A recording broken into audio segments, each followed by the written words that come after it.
6-7 साल पहले गुजरात में कबीरवट में कबीर कुंभ हुआ था। वहां हरियाणा की तरफ से कुछ लोग आए थे, उनसे मेरी मुलाकात हुई थी, भेंट हुई थी। तो चर्चा में उन्होंने मुझसे कहा कि ये साहब बंदगी जो कहा जाता है ये सही नहीं मालूम पड़ता, ये साहब बंदगी कहना गलत है, वास्तव में सत साहब होना चाहिए। तो मैंने उनसे निवेदन किया, सत साहब, कबीरा कहे पुकार, सत साहब तो साहब तो अपनी बातें एक ही प्राय अर्थ के संवाहक दो शब्द हुए। कहत कबीर सुनो भाई साहब कि मैं ऐसा कहता, सत्य ही साहब है, साहब ही सत्य है। सत्य कहो या साहब कहो। आपको पानी कहना हो, पानी मांगना हो, तो ये तो नहीं कहते मुझे जल पानी दो, मुझे वाटर पानी दो। भाई एक ही शब्द के, एक ही नाम के कई पर्यायवाची नाम भी होते हैं, शब्द होते हैं, जिसका भाव वही होता है, जिसका अर्थ वही होता है। अब कृष्ण कन्हैया को याद करना हो तो कृष्ण मोहन ऐसे थोड़ी कहें, अब चाहे कृष्ण कह लो या मोहन कह लो,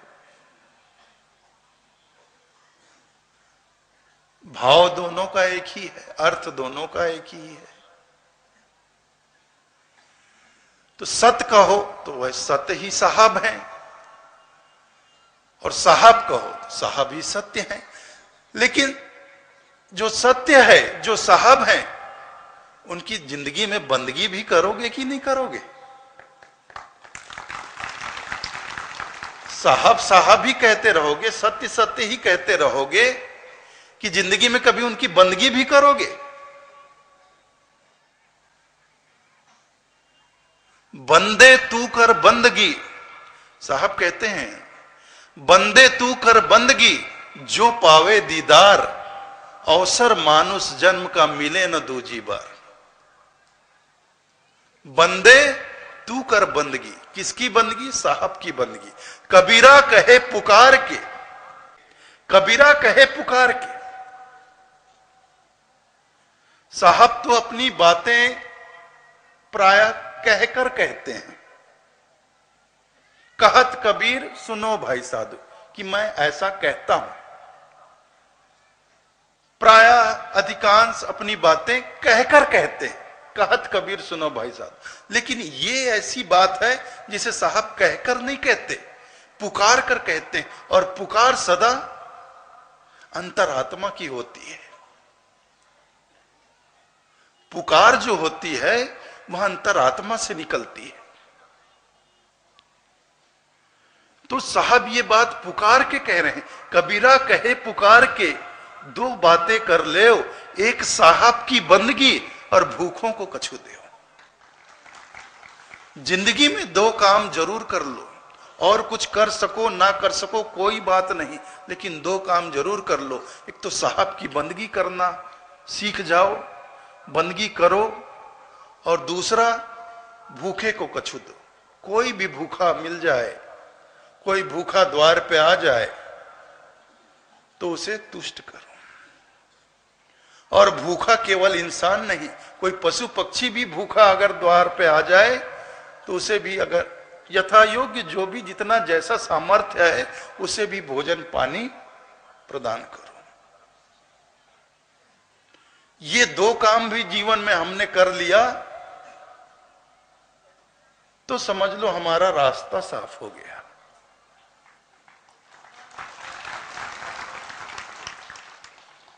तो साहब की बंदगी होनी चाहिए। केवल साहब साहब कहने से क्या होता है, सत्य सत्य कहने से क्या होता है?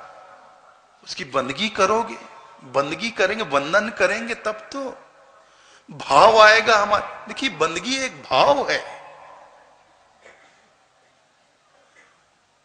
भाव है, और जो साहब है वह भूखा भाव का ही है, धन का भूखा नहीं है।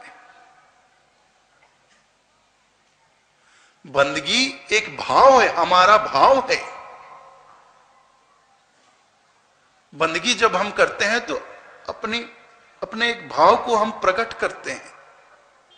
तो साहब भूखा भाव का, धन का भूखा नाही, धन का भूखा जो फिरे सो तो साहब नाही। तो साहब को भाव चाहिए, तो भाव बनता है बंदगी करने से।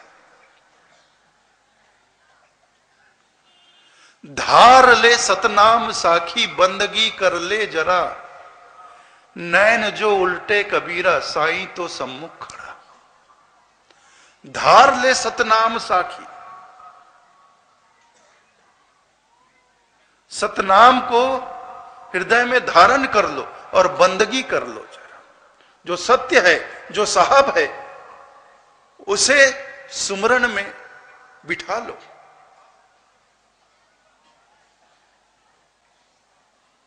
धार ले सतनाम साखी बंदगी कर ले जरा। सत्य को, साहब को हृदय में धारण कर लो और बंदगी कर ले जरा। और नैन जो उल्टे कबीरा साईं तो सम्मुख खड़ा। जब बंदगी करेंगे हमारा भाव बदलेगा। देखिए, नैन जो उल्टे, नैन नजरिया बदलना, नैन जो उल्टे कबीरा साईं तो सम्मुख खड़ा। नैन उलटने का मतलब क्या है? कि हम अपने इस पुतली को उल्टा कर दें। ऐसे कैसे?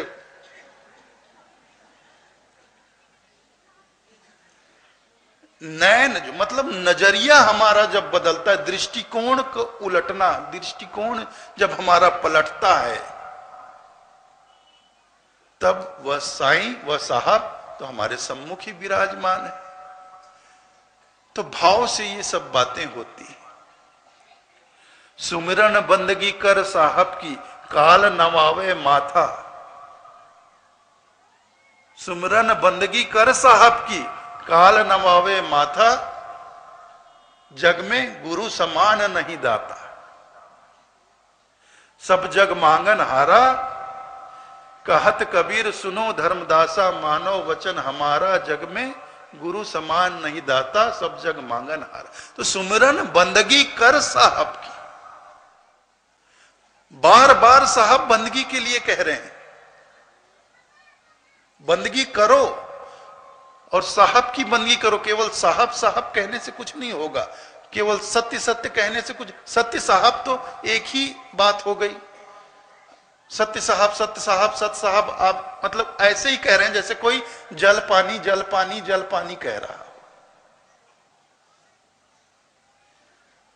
एक ही वस्तु के दो नामों को एक साथ बोल रहा हो, ऐसे लगता है। तो सत्य बोले, बिल्कुल बोले। बहुत ही सुंदर शब्द है साहब भी। साहब से बड़ा कोई इस संसार में शब्द ही नहीं है, कोई नाम ही नहीं है। तो जरूर बोले, सत्य नाम बोले, साहब बोले, लेकिन जीवन में साहब की बंदगी होगी तभी हमारे जीवन का कल्याण होगा। बंदगी जरूरी है, बंदगी तो आपको करनी ही पड़ेगी। सुमिरन बंदगी कर साहब की, काल नवावे माता। तभी आप काल के जाल से बच पाएंगे। आप साहब के चरणों में माथा नवाएंगे तो काल आपके सामने माथा नवाएगा। सुमिरन बंदगी कर साहब की, काल नवावे माथा। जग में गुरु समदाता कोई नहीं। आप साहब की बंदगी नहीं करेंगे, आप साहब के सामने भाव बंदगी का, बंधन का भाव प्रकट नहीं करेंगे। आप साहब के सामने अपना माथा, माथा मतलब अहम का प्रतीक है। ये जो मस्तक है, ये हमारे अहम का प्रतीक है। झुक जाने का अर्थ होता है कि साहब मैं तुम्हारे चरणों में समर्पित हुआ, मैं अपना भला चाहता हूं, मैं अपना कल्याण चाहता हूं, मैं अपना उद्धार चाहता हूं। तो जब तक मैं स्वयं साहब के चरणों में समर्पित नहीं होऊंगा, मेरा कल्याण होगा कैसे? हम रुपया पैसा समर्पित करते हैं, फूल पत्ती समर्पित करते हैं, नारियल अर्पण करते हैं, मेवा मिष्ठान अर्पण करते हैं, वस्त्र इत्यादि कपड़े लत्ते अर्पण करते हैं और चाहते हैं कि मेरा कल्याण हो जाए, गुरुदेव मेरा उद्धार कर दे, सदगुरु मेरा कल्याण कर दे। तो सदगुरु हमारा कल्याण करें कैसे? हमने तो अपना कुछ भी अर्पण नहीं किया। हमने क्या अर्पण किया? फूल पत्ती अर्पण किया, रुपया पैसा अर्पण किया, मिठाई मेवा मिष्ठान अर्पण किया, वस्त्र इत्यादि अर्पण किया। इसमें हमारा क्या है? हमारा तो कुछ भी नहीं है इसमें। नारियल ले आए दुकान से, फूल पत्ती तोड़ लिए किसी पेड़ पौधे से, मेवा मिष्ठान ले आए किसी हलवाई के यहां से, रुपया पैसा मिल गया सरकारी टकसाल से। इसमें हमारा अपना क्या? जो हमारा नहीं है वो हम सदगुरु के चरणों में अर्पण कर बोलते हैं, साहब सदगुरु मेरा कल्याण कर दे। तो कैसे हमारा कल्याण होगा? कल्याण तो उसका होगा जो सदगुरु के चरणों में अर्पित हुआ। इसीलिए तो कल्याण नारियल का हो जाता है, कल्याण रुपए पैसे का हो जाता है, कल्याण मेवा मिष्ठान का हो जाता है, कल्याण कपड़े लत्ते का हो जाता है, और हम वैसे ही रह जाते हैं। क्योंकि हम तो समर्पित हुए ही नहीं, हम तो करने वाले हैं। हम तो समर्पित करने वाले बने बैठे हैं ना कि लो गुरुदेव मैं आपके चरणों में ये नारियल अर्पण करता हूं, ये फूल पत्ती अर्पण करता हूं, ये रुपया पैसा अर्पण करता हूं, ये वस्त्र अर्पण करता हूं, मैं ये अर्पण करता हूं, वो अर्पण करता हूं, ये अर्पण कर, मैं खुद अर्पण होता हूं, ये हम कभी नहीं कहते। तो भाई जब मैं अपना भला चाहता हूं, अपना कल्याण चाहता हूं, तो जब तक मैं खुद सदगुरु के चरणों में समर्पित नहीं होऊंगा, मेरा कल्याण होगा कैसे? नहीं हो सकता है। तो बड़ी सुंदर आज की सभा रही, बहुत सुंदर चर्चाएं हमने सुनी, भजन भी सुने, साहब पर बातें सुनी, साहब बंदगी पर बातें सुनी। आप लोगों ने मेरी बातें ध्यान पूर्वक सुनी, मैं हृदय से आभारी हूं। आज्ञा चाहता हूं। साहेब बंदगी।